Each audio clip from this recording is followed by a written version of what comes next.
میں نے جھوٹ بولا باپ کی وجہ سے، میں نے گناہ کیا بچوں کی وجہ سے، مولانا خطا ہو گئی بیوی کی وجہ سے، فلاں محفل میں کیوں گئے، محفل گناہ تھی مولانا، نہ جاتا رشتہ دار ناراض ہو جاتے، پریورٹی کون بنے، رشتہ دار بنے، مکس گیدرنگ تھی بندے خدا، گناہ تھا، ڈانس تھا، کیوں گئے، بھائی ناراض ہو جاتا، رشتہ دار ناراض ہو جاتے، اچھا اللہ ناراض ہو جائے تجھے پرواہ نہیں؟ بعض تو اتنے دیندار بنتے ہیں ہمیں در سکھاتے مولانا اس لیے گیا کیونکہ قطع رحم حرام ہے، اس صلہ رحم پہ خدا بھی لعنت بھیجتا ہے جس میں محفل گناہ ہو۔ عجیب عجیب اس قوم میں نمونے پیدا ہو رہے ہیں آج کل۔ کسی نے پھر یہ بھی بول دیا مولانا مکس گیدرنگ اگر حرام ہے تو حج پہ کیا مکس گیدرنگ نہیں ہوتی؟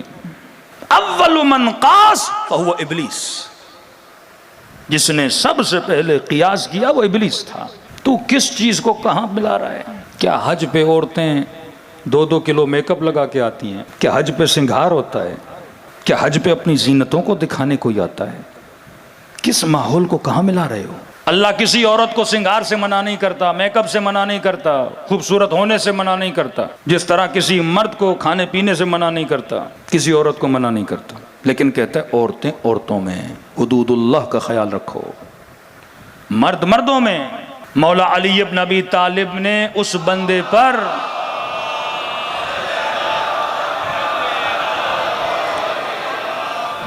کہا جو ہمارے فرامین کو مانے پر عمل نہ کرے اس پہ اللہ کی لعنت ہے۔ سن رہا ہے کہ خدا کا فرمان ہے، سورہ نساء میں واضحاً آیت ہے، وَلَا تَبَرُّجْنَ تَبَرُّجَ الجَّاهِلِيَّةِ، جاہلیت کے زمانے کی عورتوں کی طرح زیب و زینت کرتے مردوں کے بیچ میں نہ آنا۔ تو مولانا عجیب باتیں کر رہے ہیں، آپ ہماری خوشیوں کے دشمن بن گئے۔ بھائی خوشی صرف مکس گیدرنگ میں، اللہ نے کب کا خوش نہ رہو، عورتیں عورتوں میں خوش رہیں، سنگھار کرے، جیسے آنا آئے، مرد مردوں میں رہیں، حدود اللہ کا خیال کرو۔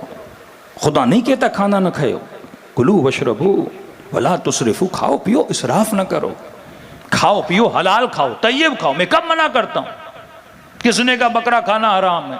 کھاؤ، کتا نہ کھاؤ، حرام نہ کھاؤ، گوشت تو گوشت ہوتا ہے نا، جو گوشت میں نے کہا وہ کھاؤ۔ اور ایک مرد نے کہا کہ مولانا میں بیوی کو بڑا سمجھاتا ہوں سنتی نہیں ہے۔ میں نے کہا یہ تو زنجریلوں کی نشانی ہے، اور تھا بھی ایسا مجبور بیچارہ کہ بیوی کو کہتا ہوں مولانا چلتی نہیں ہے، کس بات پہ کہ منع کرتا ہوں بیٹی کو نہ لے جاؤ ویسے رشتہ داروں کی شادیوں میں جہاں مکس گیدرنگ ہے۔ دلیل سنیے، جب خوف خدا ختم ہو جائے، اولیاء و شیطان پہ ایمان بڑھ جائے، اولیاء اللہ کا ایمان ختم ہو جائے، میں نے کہا کیوں لے جاتی ہے؟ کہ دلیل دیتی ہے، بیٹی کے رشتے نہیں آتے، مکس گیدرنگ میں لے جاؤں گی، 4 لڑکے رشتہ داروں کے دیکھیں گے تو رشتہ آئے گا۔ سوچ دیکھیے آج کہاں پہنچ گئی ہے، ایمان خدا کا کتنا کم ہو چکا ہے۔ تبھی فرما اللہ اعمال بالنیات، خدا تیرے نیتوں کو دیکھتا ہے، اپنے لیے جہنم نہ بنا۔ متقی ترین بندہ، ریلیٹڈ نہیں ہے لیکن ایک بات ذہن میں آ رہی ہے، خیر ترین آدمی جو لوگوں کی بیٹیوں کی شادیاں کرواتا، بیواؤں کا راشن دیتا، کہتا ہے میں نے ایک رات خواب دیکھا، اس کا کاروبار تھا چنوں کا، چنے دال بیچتا تھا بازار میں، بہت بڑا کاسب اور بہت بڑا بزنس مین تھا۔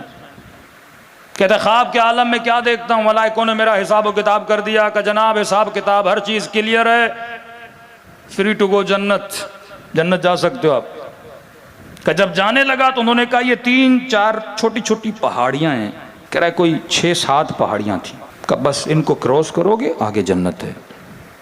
کہتا میں خوشی خوشی حساب و کتاب ہو چکا تھا، خواب دیکھ رہا ہے حساب و کتاب ہو چکا، 6-7 پہاڑیاں ان کو کراس کروں گا آگے جنت ہے۔ کہتا جیسے آگے بڑھا تو میں نے دیکھا یہ پہاڑیاں چنوں کی ہیں، مٹی کی نہیں ہیں۔ چنا ہوتا ہے نا، چنے کی پہاڑیاں ہیں۔ اب کہتا ہے مٹی ہوتی تو پاؤں رکھتا اوپر جاتا، چنے کی پہاڑی پاؤں رکھوں تو اندر چلا جائے، دوسرا پاؤں رکھوں اندر چلا جائے۔ میں نے کہا مر جاؤں گا، اس پہاڑی کو کبھی کراس نہیں کر پاؤں گا۔ نیند سے اٹھا، مومن تھا، خدا نے اشارہ دے کر سمجھا۔ خدا بعض بندوں سے خواب کے عالم میں بات کرتا ہے، اشارے دیتا ہے، سن سمجھ۔ کہ اٹھا فوراً دکان پہ گیا، غور و فکر کیا، شاگردوں کو بلایا، میں نے کہا کبھی تم نے ناپ تول میں کچھ غلطی تو نہیں کی؟ جب تحقیق کی، تفحص کیا، بعد میں پتا چلا جب یہ چنے بیچتے تھے تو اس پہ پانی مارتے تھے. 100 گرام بیچتے تھے یا 1000 گرام بیچتے تھے تو 100 گرام کا پانی ہوتا تھا. اور جب ڈانٹا، کہہ رہے مجھے علم نہیں تھا، جب ان کو بلایا میں نے کہا بندے خدا کیا کرو، یہ غش ہے، حرام ہے. تو کہنے لگے سیٹھ صاحب مارکیٹ کا اصول ہے، سب یہی کرتے ہیں تو ہم بھی وہی کر رہے تھے، ہمیں نہیں پتا تھا. کہ سارے مارکیٹ والے یہ کرتے ہیں. کہ تم نے مارکیٹ کو نہیں دیکھنا، خوف خدا کو دیکھنا ہے.